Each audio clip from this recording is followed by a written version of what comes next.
Welcome to the Earn First podcast. This is Arun Sudhaman. We're recording this at the Edelman Trust House in Cannes, and I'm joined by Richard Edelman. Richard, welcome to the show. This is going to be, I don't know if this will be episode 3 or 4, but you're one of the first anyway, so thank you. I'm glad to be here. It's interesting, Arun. I look across the way at the Palais, and there's a big sign, black sign across the way that says, "What is truth?"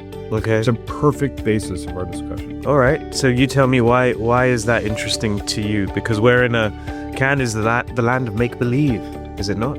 And we're the people who are bringing the earn first, trust-based, truth-telling stuff to clients. Yep. And it's about action. It's not about communication. You got to do something first. Yeah. So let's start with Cannes, because we're here. A good week so far for Edelman.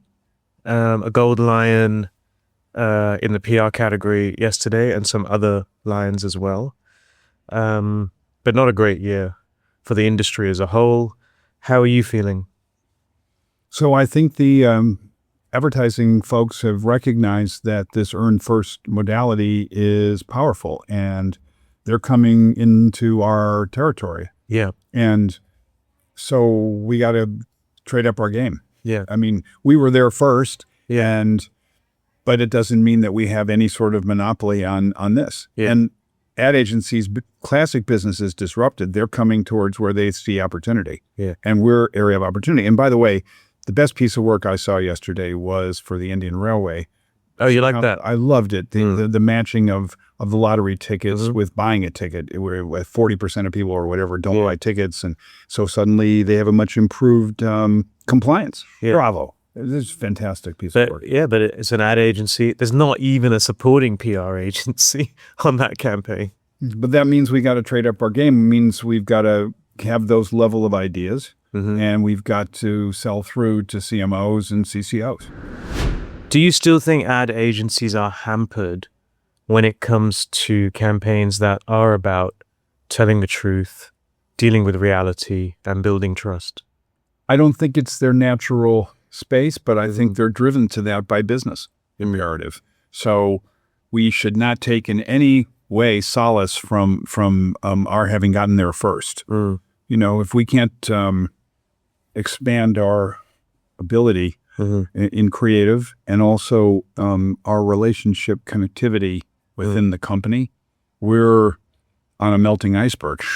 And also, let's face it, Arun, the work has changed, whether it's diversity, sustainability, others. You know, we're associated with what I would describe as purpose as it's been for the last 15 years. But you saw in the Edelman Trust Barometer this very profound shift in the 15 countries from purpose that is based on we to purpose that is based on me. And Right. it means, where am I secure? Where am I safe? Show me a positive future. I want to be optimistic. And so that's really important. And this is in the context of inflation and potential job loss to AI, or never getting a job if you're a young person. And so we got to comfort people, and brands are the partner in life. And it's amazing that brands are the most trusted ahead of any other institution. Do you think purpose has changed because we've come to previous Cannes, and indeed to places like Davos, where it's all about, you know, that license to lead, and that focus on social impact, that focus on taking a stand, on putting a CEO putting their head above the parapet? Obviously, it's a very different climate now, especially in the US. Are you seeing a shift in how companies think and talk about purpose? Absolutely. And I hope that our research encourages brands to understand that silence is not an option. You know, from where we were 2 or 3 years ago, where, as you just said, you know, purpose was about society, to this sort of period, including this most recent Super Bowl, where the communications was, oh, let's get celebrities, or let's say not much, and let's just have fun. No, we need to solve problems. As in that Indian campaign about, you know, the railway. Yeah. But the best campaigns are going to be somehow premised on hopeful future, show me a mirror, and show me that I can do something and I can achieve. How do you advise your clients, though, who are too scared to take a stand, to speak up, especially, you've seen the penalty that the more activist companies have incurred.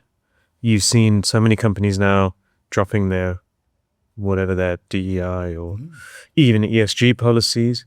What do you say to a CEO who wants to speak up but is too scared of the backlash? I think we should talk about brands, Arun, because I think the reality for a product is if you're not in culture, you're not relevant. And Sure. It's why we won for General Mills. Yeah. We had something that caught the imagination of people in a cold winter, and people, that's clever. That's funny. I like this. And then they carried it themselves. And so you have to be willing to let go of control. You have to be willing to, in a way, collaborate with them and go with it. And also have the money to feed the beast if it takes off. But your broader question is, can you stay the course of what was? Yes, if you're Patagonia and you've identified that a quarter of the population is your target audience. No, if you're a mainstream brand. Right. And so you can also, though, keep your principles and keep your values. This is very important. Yeah. I don't think you can have trust unless you have consistency. Yeah. And so you can do the work. You can make sure that there's mentorship and recruiting and advancement of people who are diverse, who deserve it. But it has to be about what's possible as opposed to what's guaranteed. No quotas anymore. How have you found the AI conversations this year? Because I know that you are quite positive for the prospects for or the importance of earned media because of the the sources that are primarily used by generative AI platforms. Yeah, you've heard me about geo versus SEO, and in fact, we have a product that GeoSite that enables us to identify which media exactly will feed the algorithm best. Wow. Okay. And we're already implementing this for clients. Yeah. So I think on AI, there's sort of two angles for this. One is making our work more efficient. And so we have DraftMaster and other LLMs that have been built by our team that make it faster to write a press release. And on top of that, we have built LLMs so that a client, we feed in, 5 years of press releases. So we know pretty well this is the style manual. And so we can write our stuff faster. And same on message points, speeches, other things. That's on the efficiency side. On the excellence side, I think we're still finding out. We've developed an LLM for crisis that is, in a certain way, our playbooks for the last X number of years. And so that's one way to be excellent. Another is we're able to ideate faster and better.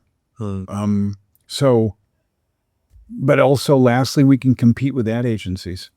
Yeah. And directly, because we can produce custom content, and especially in lower cost markets, Colombia, India, and fast. Like we can do 1,000 pieces of content a month, no problem. Yeah. So we're changing our workflow. Yeah. As a result. Does it concern you that it's a reliance on an algorithm? And yes, it's great for earned media, but does it concern you that could change? Well, what concerns me even more is misinformation. And so I think companies have to have a much lower bar for intervention and speed of intervention. I know that the usual theory of the case is, oh, well, this will go away. Right. Just wait a minute. Yeah, if it's still alive 12 hours from now, we can do something. But I think that once you start to see things catching fire from sort of deep Reddit into sort of closer in Instagram posts and things like this, you've got to correct the record and say, that's not so. Here's a third-party source, or, here's a white paper, and cut it. And not assume that it just evaporates. Do you think the conversation about AI and CAN is actually reflective of these opportunities and risks? Too little on the risks. Right. Way too much on the possibility. Okay. It's to me, it's just seeing the sunshine. Yeah. It's not seeing any of the potholes. Yeah. And there are real potholes. Yeah. But again, that's why our sector is invaluable in partnering this. Yeah.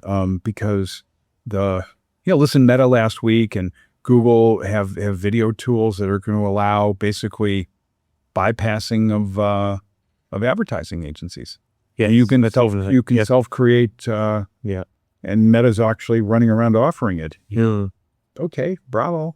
But where's the truth? Yeah, exactly. And how can we, and especially in a winnowed media environment, it matters more. How do you see generative AI reshaping the agency model? Because you have you are obviously the biggest. We have 6,000 people. Yeah. So what I'll tell you is we have 10 experiments going on with large clients. We have found real efficiencies. We're not sure what the staffing implications are. We know that we can work faster, smarter. So we're working it through. But I do think that the PR industry is going to have a major evolution from a sort of time and materials to a work output pricing model. Yeah. And I'm really going to spend time on this over the summer because procurement's entire mindset is, well, we gave you $250K for whatever, 250 hours, whatever. And we have to say, no, we turned out this piece of video content and it's worth $250,000. Yeah. And do it efficiently. Yeah. And then there's going to have to be some passage from the classic professional services model to more of a, almost like they're buying software. Yeah. They're buying a product. Sure. It's potentially disruptive for correct because we're going to have arguments about this. Like, we know you're spending less time to produce this. Yes, but we gave you something that's more valuable. Now we have to debate this. Yeah. Just talk about Edelman a little bit, because AI obviously is a focus for you, for the firm. Is that the next big area of investment? No. Creative is. Okay. So we're going to double down. Yeah. And I know that the major holding companies are retreating in this. You can see Publicis and Leo Burnett merging into Leo Group. You can see all the Omnicom ad agencies put into Omnicom Advertising Group, OAG. And so I still see a huge value in creative as long as we make it earned creative. Right. And so we're going to do a couple hires in the next weeks that you'll be seeing and that are important. Yeah. I'm also convinced that we've got to double down on influencer. Yeah. We need a tech baseline, which are the right people, how to evaluate that. We have a really good start, and we have a good, $40 million maybe business in influencer. It's fine. It's not whaler size or something, but we need the IT backdrop, and then we probably need some partnerships with talent or with talent agencies. So you'll be seeing that by September 1st. Okay. All of these are happening. Yeah. What about public affairs and corporate advisory? Because obviously that has become a part of the industry that seems to still be growing and growing quite healthily. Well, we had Nikki Haley here this week, and I think she made a real impact on the CMOs. They understood that they have to talk to everyone, and the level of fear and the need for understanding the level of nationalism, for instance, or patriotism, and people would prefer to buy India than buy a foreign brand. And what does that mean? How can you become local? Yeah. So the overlap of brand and reputation, or brand and public affairs, is an obvious area for us to do well in. Yeah. And then I again think that health and issues management, the whole AHA craze and whatever for food and health, that's a huge business for Edelman, both of those. Yeah. So, yeah, PA, my goal is to make it 10% of our business. At the moment, it's 6% or something like this. So we definitely want to grow in this. Will there be more acquisition in that area?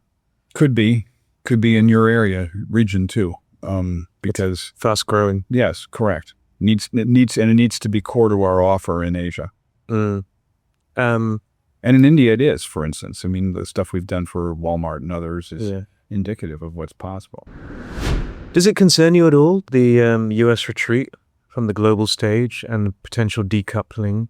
Because we know about the broader forces, but even if you look at the comms industry, and this is not an observation about Edelman, but certainly in terms of some of your main competitors, they're all retreating in Asia. Well, I think a bunch of us are retreating in Asia because trading conditions have been tough. Sure. I mean, if you're an American company, it's hard to be in China. Yeah. Because Chinese companies generally don't work with you. Mm-hmm. And American companies have had it rough. Yeah. So I don't think, I mean, I can just talk for Edelman. I can't talk for anybody else. And as you know, I was just in Japan and Korea and China 8 weeks ago. We want to grow in Asia. We have had some successes. Like Korea is a big success for us, partly because we have Samsung, but and he's a good manager. But we got to get the pricing right, as you've just written in your most recent post. And we need to invade the turf of the ad agencies more effectively. Right. We've done some good work, like the campaign you gave us the award for last year on HP, the printer, the guys doing underground in art. Indonesia. It was brilliant. But Street code. But it's a fantastic idea. Yeah. But we need to do more of this. Yeah. And have that kind of talent. I mean, it's tough for everyone, of course, right? It's particularly at the bigger end of the spectrum. It seems tougher. Does that concern you that perhaps is bigger better? Well, I like to always think of Edelman as not big, because that's my mentality, that we should, hustle as much or more. And especially since our competition is not just the PR firms now. Yeah, right. Ad agencies, it's public affairs specialists, financial PR specialists. So we have all sorts of competitors, and we got to be sharp in bringing ideas. Yeah. But we're deeply committed to growing in Asia. We're a $100 million business. We want to be $200 million in 5 years. Now, how are we going to get there? Interesting question. Well, how is it? Because I know you have been focused on trying to turn these Asian companies into significant spenders. And I guess that has been a challenge still. It has. It honestly has. And it's not like these Asian companies don't have challenges. Right. They have tariffs. They have supply chain. They have nationalism. Yeah. So. And they have money. But they're much predisposed to do it in advertising. Yeah. And that's fine, but it's not sufficient. And so we just need one or two cases. Right. I mean, and we've done it so well as an instance, with Ajinomoto, which we built from a small client to a big client. We've taken consideration of MSG from only 10% to over 50% in 5 years because of Chinese food syndrome and all this other nonsense. And, we went straight at salt and we said, this is healthier. And yes, it was influencers and all this, but it was scientists. Yeah. And Ajinomoto loves us. It's a great case to go to Asian companies with. Surely the events at other major PR firms, they seem quite internally focused on different things, right? So you've got the merger of Omnicom and Interpublic. You have consolidation of brands across the board at holding groups. That must give you more of an opportunity. Well, I keep thinking so. Yes. And I tell my team this, I don't want to be concentrating inside. I want to be concentrating outside. Let's go get the best talent and let's reassure them that they have a great and solid place to work and that ownership here has been stable for 70 plus years and will continue because my kids are now in the company. Yep. And so there's no, and similarly to the advertising agency creative types. Yeah. We're a really good choice. And you're still very much neutral in terms of which ad agencies you work with. You wouldn't, for example, perhaps consider partnering with one in particular? No, I mean, we've had multiple pitches in the last couple of years. We've had PayPal, we've had Shell, we've had Mars. Mars, yeah. And they always take us in as an exceptional case because, honestly, there aren't that many choices for being a global cross-brand and reputation, high quality firms. Yeah. There's just a few that can actually do this job. You mentioned your kids are in the business. Yeah. So I wasn't actually going to ask you about succession because I know you get asked it all the time. What's the thinking now? I mean, obviously you're not in a hurry to slow down, I don't think. No, I'm 71 but I envisage myself as 17. And I think my daughters are still in training. At 37, 33, and 30, and I took the reins from my dad when I was 42. So that's some time and space. Yeah. And so they have some steps to go till we get there. And we also have some very quality all players in place. We're running regions and running creative and things like this. So I think my daughters can well benefit from more years. Yeah, absolutely. When Edelman grew rapidly previously, a lot of that was fueled by digital and social media, if I'm not mistaken. Yeah, well, we've had 3 revolutions. Okay. And so I'm looking for the 4th, obviously. Right. So I think the first phase was we were a marketing PR firm and we became corporate and marketing. The second phase was we were very early in digital. And, now it's, whatever, 10+% of the business, but we were in since 96. And then the third phase really was we were the first to really go heavily into creative. And a quarter of our people are not PR now. They're in data or whatever else, creative. And so is influencer the next thing? Is advisory the next thing? We're working on it, honestly. Is it AI? Do you think? Could it be? Could be, but AI is a means. Yeah, right. It doesn't get you to an end stage. Yeah. But I think this dispersion of money into creator and influencer is a massive opportunity for PR. Yeah. Now, a lot of it has gone to Whaler or Collectively or whoever it is, and those have been tucked into paid machines, which I don't believe in. No. I think we should do the opposite. Yeah. Not be part of paid and be part of opportunity.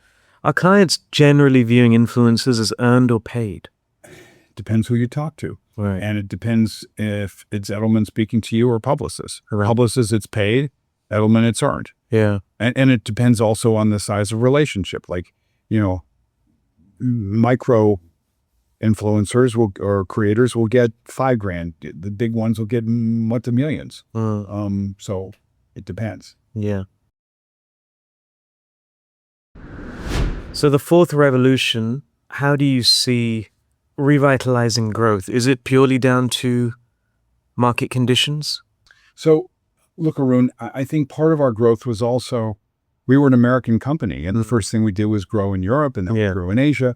And honestly, that's been tough the last couple of years. And I think we've got to be resolute about taking more of the advertising money, whether it's into creators or into me-oriented purpose programs. The bigger money is on the marketing side. Yeah. The more frequent use would be on the corporate side. So we have to be able to do both. And again, I think we're fairly unique in that. I think Burson very much leans towards corporate. Yeah. Weber Shandwick leans much more towards marketing. Yeah. We're the ones who are, half-half kind of thing. And I like to think that sort of, it's like Morgan Stanley. You have people who sell stocks, people do IPOs, you have people doing money management. We should be able to do those things and do them well. So you don't think necessarily that maybe it's easier if you're specializing in a certain area? It is easier, of course, but I don't think that's indicated. I think the easier part is the wrong way. Yeah. Because do you think brands want to stumble into public affairs problems? Not exactly. Yeah. But it happens. And so, and the one thing we really haven't talked sufficiently about is trust. This thing that I've really processed this week is the extent to which trust is now in the ecosystem of marketers. Mm-hmm. This is a massive opportunity for us. And in fact, it could be the fourth revolution, because we've done trust for 25 years, but it's always been kind of corporate oriented. Yeah, very But much. if it's in the marketing side, this was with a telecom company. What are the three things? One is trust. I was with financial services, trust. If you're in tech, AI, trust. So we have to monetize this much more. So despite it all, you still seem very, it's a tough market. I see a lot of angst at Cannes this year. I mean, partly I think that's down to the fact that it's the whole Marcoms world here, and they're all in varying stages of transformation and disruption. But you still seem very bullish. Well, I mean, I'm an optimistic person, Yeah. and I believe in that leadership should always try to be that way. Yeah. And I'm well aware of the challenges of the last couple of years for us and for the industry. That said, we have to execute on a couple of these big plays, and we will. But I see a big opportunity as all these holding companies are going right, we're going to go left. They're all about data and analytics and the flywheel, and we don't care about creative, and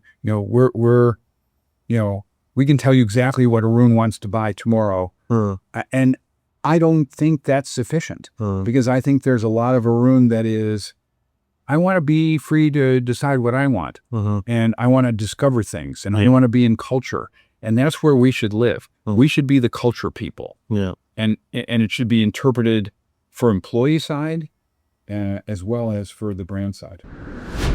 And then finally, in terms of how you fund some of these big plays, there's no change in terms of the kind of your usual mantra: no debt, no external capital.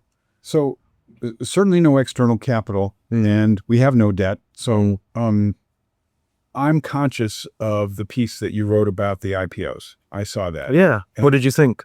I thought it was interesting. I thought that, you have $100 billion company in Japan. What is it, Victor or Vector? Vector, well, 500. Excuse me, 500. And then the Sunnyside is more like one. Is about 180, I think. Something. Yeah, I mean, so, but then you also have Pratt, that's a public company that does $40 million or $50 million in revenue. Correct. So, that's been a way to get, I guess, capital, though they haven't used it. In other words, they were liquid. That's unique to Japan, in that they're all pretty much listed, all the major Japanese PR firms. But is that something you would consider? Because I think it's probably different if you're doing it in New York. We'd have to be bigger, and we'd have to also have a growth thesis that's sustainable. We looked at that at one point years ago, 25 years ago, but the acquisitions that we tend to do tend to be smallish. Yeah. And we can fund it out of cash flow. It'll be a different company. But, I think it's a really interesting question. All these PE firms are big into Teneo and FGS and whatever. What's the end game? The usual thing was, we'll sell to a holding company. Well, they're not buying. They don't have the money, or they're not interested. So I don't know what happens to them. Maybe they sell to the accounting firms. That's a logical venue. Have you seen valuations change since the FGS KKR deal? In the corporate and public affairs side, in that people are suddenly now think they're worth a lot more. Yes. Well, just have to wait for that cycle to pass. Oh, really? But the part on the, on the marketing side, I mean, WPP is trading at 0.6 times revenue. Yeah. So, that's had real depreciation. Right. Publix is trading much better, but they're sort of like a tech stock or something. Well, Richard, thank you very much for your time. Well, Arun, we miss you. Come back and see us. I will. Don't worry. It's important. Yeah. No, when you come to Asia, I'm sure we will. No, absolutely. I'm going to come this fall. I know you want me to come and speak in India. Yes. And I know that there's a Bloomberg Forum in Singapore, middle of November, so it could actually work out. Oh, wow. Okay. So I'll let you know. You heard it here first. And there you are. Yeah. Thank you very much. Of course. Thank you.